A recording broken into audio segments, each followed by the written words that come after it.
আসসালামু আলাইকুম। Real village cooking চ্যানেলে সবাইকে ওয়েলকাম জানাচ্ছি। আজকে আমি বানাবো বেসনের লাড্ডু। খুবই টেস্টি একটা রেসিপি। তাহলে প্রথমে এখানে আমি নিয়ে নিয়েছি চিনি, 1 বাটি পরিমাণে চিনি নিয়ে নিলাম। এর মধ্যে আমি দিয়ে দেব জল, 1/2 বাটি পরিমাণে জল দিয়ে দিয়েছি। চিনিটাকে আমি ভালোভাবে গলিয়ে নেব।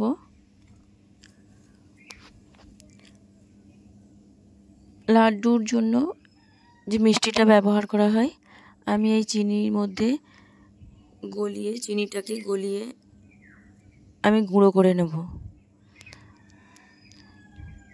এইভাবে আমি চিনিটাকে গলিয়ে নিচ্ছি। আমি এখানে মোটা দানার চিনি ব্যবহার করেছি, আপনারা যে কোনো চিনি ব্যবহার করতে পারেন।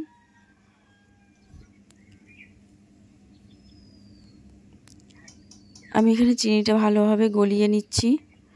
খুব ভালোভাবে গলিয়ে নিতে হবে, আর কোনো জল দেওয়া চলবে না। বেসনের লাড্ডু আপনারা অনেকভাবেই খেয়েছেন, এইভাবে একবার বানিয়ে দেখবেন। খেতে খুবই টেস্টি একটা রেসিপি, বাচ্চা বড় সকলেই খেতে পছন্দ করবে।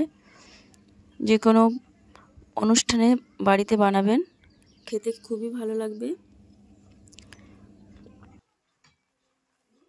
চিনিটাকে এইভাবে নাড়াচাড়া করে আমি একটু শুকনো করে নেব।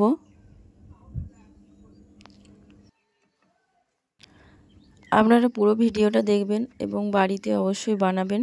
খুবই টেস্টি একটা রেসিপি।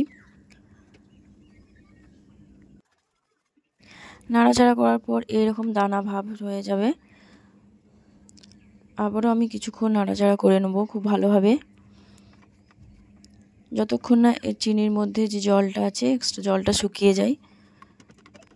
এভাবে এরকম করে নেব। এবার এটা আমি নামিয়ে নিচ্ছি। নামিয়ে ঠান্ডা হতে দেবো কিছুক্ষণ ঠান্ডা হওয়ার পর আমি একটা গ্লাস নিয়ে নিচ্ছি, ভারী গ্লাস।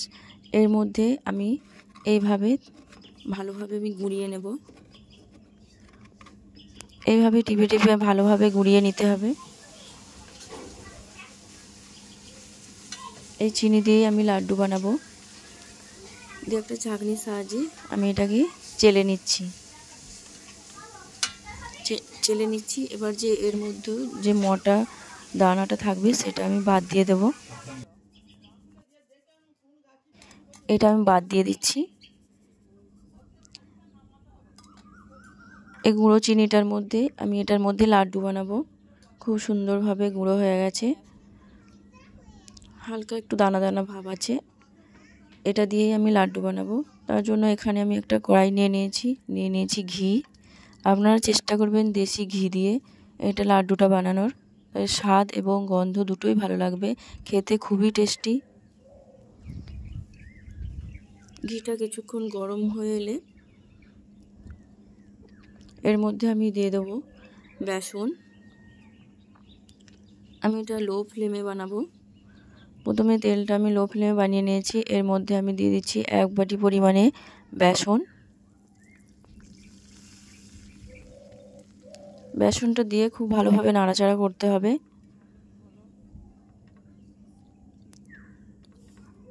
যেন ঘিটা খুব ভালোভাবে মিশে যায়। আবারও 1/2 বাটি পরিমাণে বেসন দিয়ে দিলাম। বেসন দিয়ে আবারও ভালোভাবে নাড়াচাড়া করে নিচ্ছি। ঘিয়ের মধ্যে বেসন নাড়াচাড়ার একটা আলাদা সেন্ট, খুবই সুস্বাদু একটা সেন্ট আসে। এইভাবে নাড়াচাড়া করে আমি খুব ভালোভাবে কিছুক্ষণ ভালোভাবে ভেজে নিতে হবে। লো ফ্লেমে আমি এটা ভাজছি।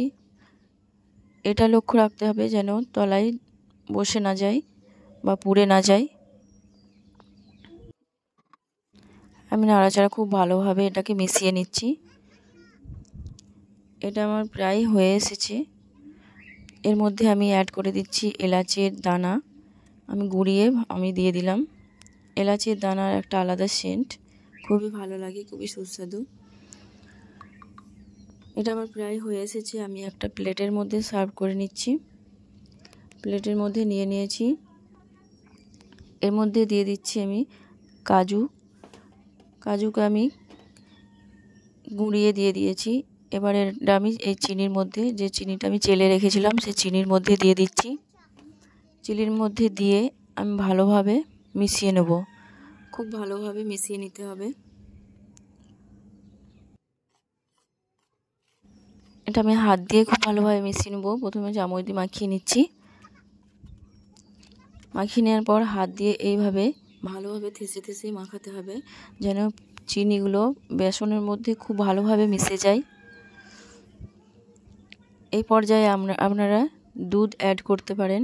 সামান্য করে 1 চামচ করে দুধ দিয়ে এর মধ্যে আমি মিশিয়ে নিতে হবে, কারণ এটা গোল পাকাতে খুবই সুবিধা হবে।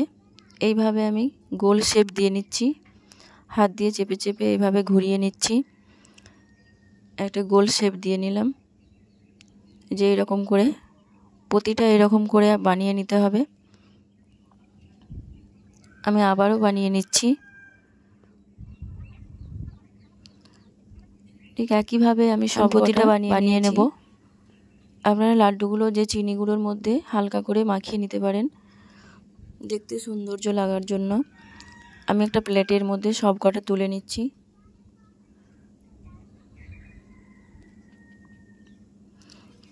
দেখুন খুব সুন্দরভাবে লাড্ডুগুলো বানানো হয়ে গেছে। খেতে খুবই টেস্টি। আপনারা বাড়িতে অবশ্যই বানাবেন এবং কেমন হয়েছে কমেন্টে জানাবেন। ভালো লাগলে চ্যানেলটা সাবস্ক্রাইব করবেন নতুন নতুন রেসিপি পাওয়ার জন্য। খুবই টেস্টি একটা রেসিপি, বাচ্চারা খেতে খুবই পছন্দ করবে। আমি একটা ভেঙে দেখাচ্ছি আপনাদের। এই দেখুন খুবই সুন্দর হয়েছে।